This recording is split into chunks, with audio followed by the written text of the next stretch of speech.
안녕하세요. 혹시 중세 카톨릭 대성당이랑 종교개혁 시대 개신교 교회를 한번 나란히 떠올려 보신 적 있으신가요? 그 건축 양식 말씀이시죠? 네, 맞아요. 그 양식만 봐도 신학적인 차이가 확 드러나잖아요. 칼 트루먼 교수도 지적했지만 카톨릭 성당은 딱 보면 시선이 제단으로 가죠. 그렇죠. 미사, 성찬례가 중심이라는 걸 보여주는 거죠. 반면에 에든버러성 자일스 대성당 같은 곳을 보면 그 높은 강단이 시선을 그냥 압도해버리잖아요. 네, 그건 바로 말씀 선포가 우리 신앙의 핵심이다. 이런 선언이 셈이죠. 바로 그겁니다. 그 건축 양식의 대비가 오늘 우리가 깊이 들여다볼 주제의 핵심을 뭐랄까 아주 정확히 짚어주는 것 같아요. 오늘 다룰 자료가 바로 웨스트민스터 신학교의 칼 트루먼 교수가 쓴 은혜의 방편으로서의 말씀이라는 글이죠. 네, 맞습니다. 2015년 The Southern Baptist Journal of Theology에 실린 글인데요. 종교개혁이 가져온 근본적인 변화, 특히 설교의 위치에 대한 아주 중요한 논의를 담고 있습니다. 특히 개혁주의 신학을 공부하는 분들에게는 정말 중요한 주제가 아닐까 싶어요. 그렇죠. 그래서 오늘 우리의 목표는 트루먼이 왜 다른 것도 아니고 바로 이 선포된 말씀, 그러니까 설교가 은혜의 주된 방편이라고 그렇게 강조하는지 그 신학적, 성경적 뿌리를 한번 파헤쳐보고 그 의미를 되새겨보는 겁니다. 네, 트루만의 논지는 아주 명확해요. 설교는 그냥 좋은 말 전하는 시간이 아니라는 거예요. 이건 하나님께서 자기 백성에게 은혜를 베푸시고 또 그분의 뜻을 이루시기 위해서 친히 정하신 가장 중요한 수단이라는 거죠. 가장 중요한 수단이다. 네. 이 생각은 그 하나님의 말씀이 가진 본질적인 힘, 그러니까 창조적이고 강력한 그 힘에 대한 성경적 이해에 아주 깊이 뿌리내리고 있습니다. 그럼 그 주장을 한번 제대로 따라가 보죠. 트루먼은 종교개혁이 은혜를 경험하는 방식에 있어서 큰 전환을 가져왔다고 보잖아요. 맞아요. 그 중세 카톨릭의 시각적이고 의례 중심적인 성찬례에서 이제 말씀, 특히 선포되는 말씀 중심으로 무게추가 옮겨갔다는 거죠. 이게 하나님과 우리 사이에 주된 소통 채널이다 이런 이야기군요. 그렇죠. 아까 말한 건축 이야기가 다시 여기서 중요해지는데요. 카톨릭의 제단과 개신교의 강단, 이게 그냥 인테리어가 아니라는 거예요. 단순한 배치가 아니다. 네, 어떻게 하나님의 은혜가 우리에게 오는가, 여기에 대한 신학적인 고백인 셈이죠. 개신교 예배당 보면 보통 성찬상이 강단 앞이나 아래에 있잖아요. 네, 그렇죠. 그것도 우연이 아니라는 겁니다. 성찬례도 물론 중요하지만 선포된 말씀에 비달해서 그 의미가 더 분명해진다는 그런 개혁주의적인 이해를 시각적으로 보여주는 장치인 거죠. 웨스트민스터 신앙고백서 27장에서도 성례를 분명 은혜 언약의 표와 인으로 말하지만 그 효력은 결국 말씀과 성령의 역사에 달렸다고 하잖아요. 그렇군요. 제2 헬베티아 신앙고백서 1장의 그 선언은 정말 다시 봐도 강렬한데요. 어떤 부분 말씀이시죠? 오늘날 합법적으로 부름받은 설교자들에 의해 교회에서 이 하나님의 말씀이 선포될 때 바로 하나님의 말씀 그 자체가 선포되고 신자들에 의해 받아들여진다. 이거요. 여기서 바로 하나님의 말씀 그 자체, 이 구절, 라틴어로는 ipsissimum Dei verbum이라고 하죠. 네. 입스시문 데이 버붐. 와, 정말 대단한 표현 아닌가요? 신실한 설교를 통해서 하나님이 지금 여기서 직접 말씀하신다는 거잖아요. 바로 그겁니다. 트루먼은 바로 이 지점에서 개신교 신앙의 본질을 딱 포착해요. 단순히 교리 목록의 집합이 아니라 이 선포된 말씀을 은혜의 주된 통로로 여기는 실천적인 신앙이라는 거죠. 이론이 아니라 실천. 네. 그래서 설교는 그냥 사람이 말하는 행위가 아니라 본질적으로 신학적인 행위이고 하나님이 일하시는 현장이라는 거예요. 이게 트루먼 주장의 첫 번째 강점이라고 할 수 있겠네요. 개신교 정체성을 이론이 아니라 말씀 선포라는 그 실천에서 찾는다는 점이요. 근데 여기서 딱 질문이 생겨요. 아니, 어떻게 사람의 입에서 나오는 말, 이게 그렇게 강력한 하나님의 은혜를 전달하는 통로가 될 수 있는 거죠? 그 신학적인 기반은 뭘까요? 아주 중요하고 본질적인 질문이십니다. 트루먼은 그 답을 성경 자체에서 찾아요. 특히 하나님이 어떻게 말씀하시고 일하시는가를 보면 답이 나온다는 거죠. 창세기 1장 보면 명확하잖아요. 창조 이야기 말씀이시죠? 네, 하나님은 세상을 말씀으로 창조하셨어요. 빛이 있으라 하시니까 빛이 생겨났잖아요.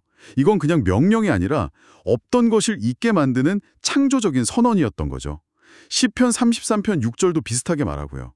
여호와의 말씀으로 하늘이 지음이 되었으며. 아, 하나님의 말씀은 그냥 현실을 묘사하는 게 아니라 현실을 만들어내는 힘이 있다는 거군요. 정확합니다. 바로 그거예요. 그리고 이 창조적인 말씀의 힘이 루터가 그렇게 강조했던 칭의 교리하고도 깊이 연결됩니다. 칭의하고도요? 어떻게 연결되죠? 하나님께서 죄인을 향해서 너는 의롭다 이렇게 선언하실 때 그 말씀이 그냥 선언으로 끝나는 게 아니라 그 사람을 실제로 의롭게 만든다는 거예요. 아, 우리의 상태와 상관없이요. 네, 우리의 실제 상태가 어떻든 간에 하나님의 그 선언 자체가 그리스도의 의의를 우리에게 덧입혀서 새로운 실제를 창조한다는 거죠. 마치 창조 때처럼요. 루터는 심지어 창세기 주석에서 피조물을 뭐라고까지 표현했냐면 신적 언어 규칙 안의 명사들에 불과하다 이렇게 말했어요. 라틴어로는 노미나 인 레귤람 디비나 링구에인데 LW 1권 49페이지 근처에 나올 겁니다. 와, 명사들에 불과하다. 하나님의 말씀이 실제를 정의하고 창조한다는 거네요? 그렇죠. 우리가 바다한테 아무리 소리쳐봐도 물고기 한 마리 못 만들지만 하나님은 말씀으로 모든 걸 가능하게 하시는 분이라는 거죠. 그분의 주권과 능력이 말씀에 담겨 있기 때문이에요. 흥미롭네요. 반대로 사탄의 전력도 결국 말 아니었나요? 창세기 3장에서? 맞아요. 뱀이 하와를 유혹할 때 보면 결국 하나님의 말씀에 정면으로 도전하는 다른 말, 대안적인 말을 제시했죠. 루터나 칼뱅 같은 개혁가들도 이 유혹을 본질적으로 언어적인 공격, 즉 말씀에 대한 공격으로 봤습니다. 루터는 LW 1권 146페이지 근처, 칼뱅은 창세기 주석 1권 148페이지 근처에서 그런 맥락으로 이야기하죠. 결국 영적인 싸움은 어떤 말을 믿고 따를 것인가의 싸움이라는 거예요. 그러고 보니 인간에게 이 말하는 능력이 있다는 것 자체가 참 의미심장하게 다가오네요. 트루먼은 이걸 하나님의 형상, 이마고 데이의 중요한 부분으로 봤죠. 네, 맞아요. 그리고 창조 세계를 다스리는 청지기 직분과도 연결된다고 봤죠.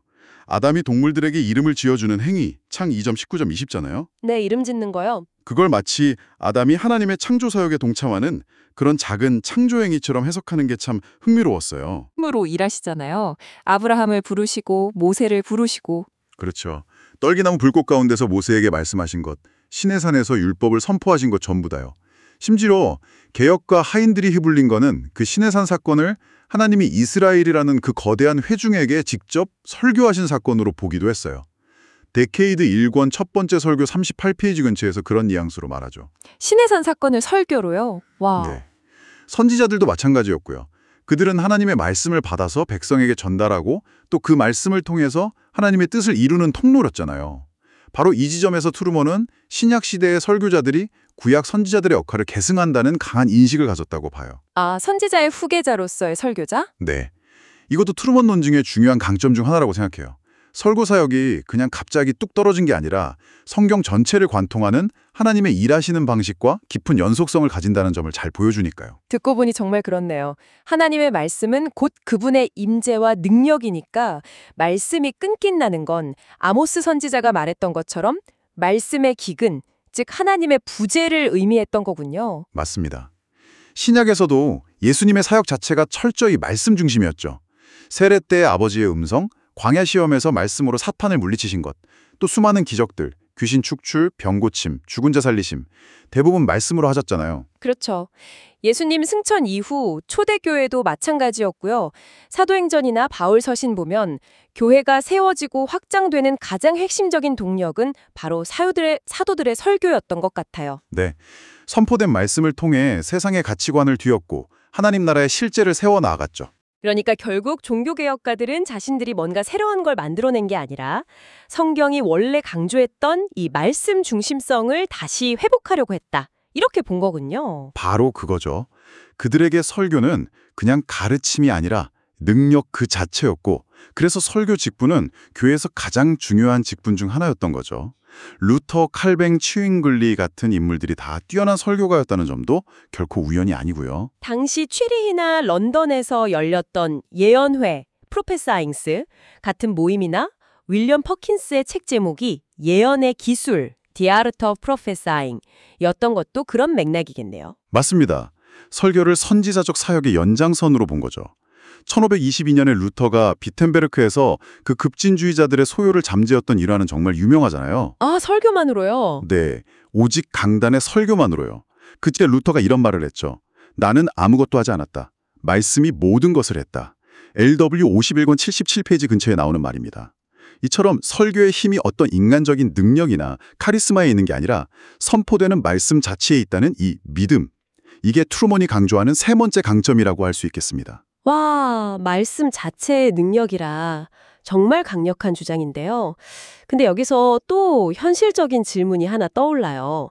만약 설교가 그렇게 강력하다면 그 설교의 권위는 도대체 어디서 나오는 걸까요? 그리고 설교자는 그럼 무슨 내용을 전해야 하는 거죠? 혹시 잘못된 열광주의나 뭐랄까 주관적인 신비체험 같은 걸로 빠질 위험은 없을까요? 그거 정말 날카롭고 중요한 질문입니다.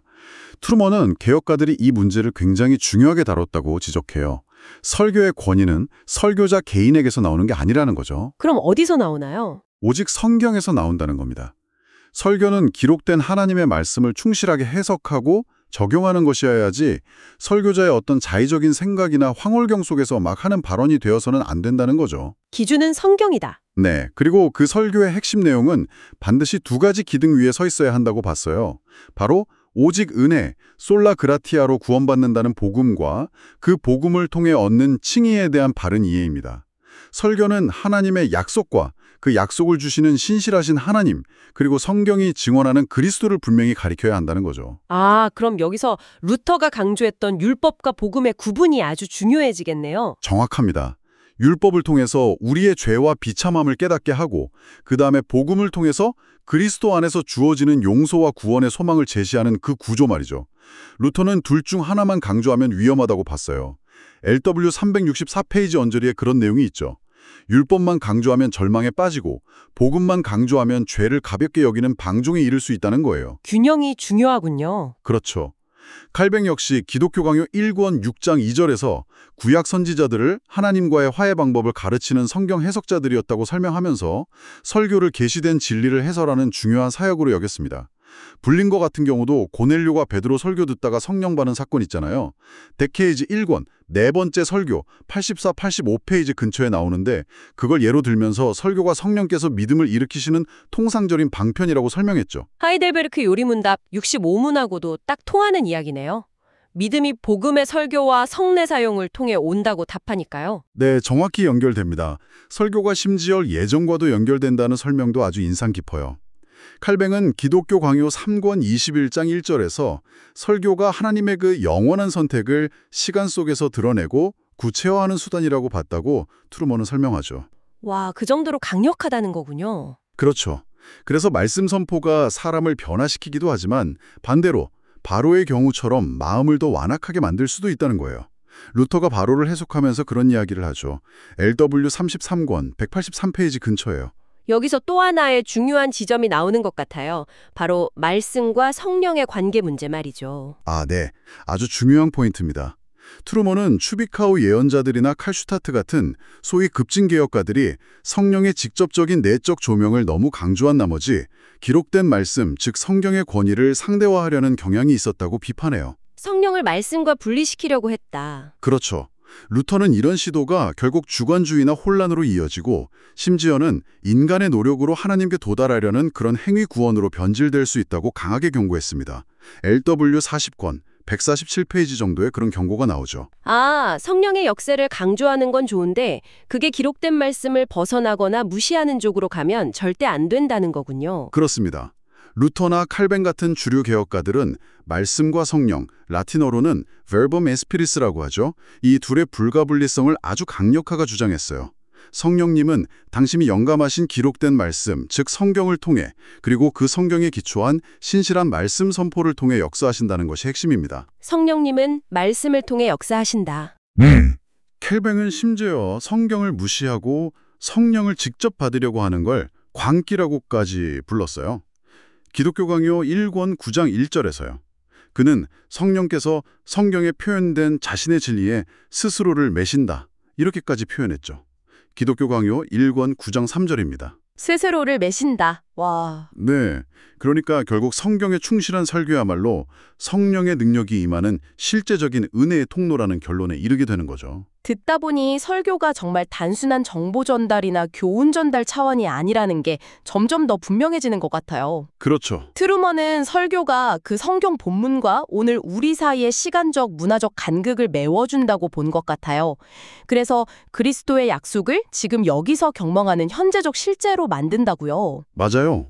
그야말로 대면적이고 창조적이며 변화시키는 힘을 가진 사건이라는 거죠. 루터가 그리스도를 설교하는 법에 대해 말하면서 그냥 역사적 사실 나열하거나 감정만 자극하지 말고 당신과 나를 위한 그리스도, 즉 프로노비스를 설교해야 한다고 강조한 것도 LW 31, 357 관련 딱 이 맥락이겠군요. 바로 그겁니다.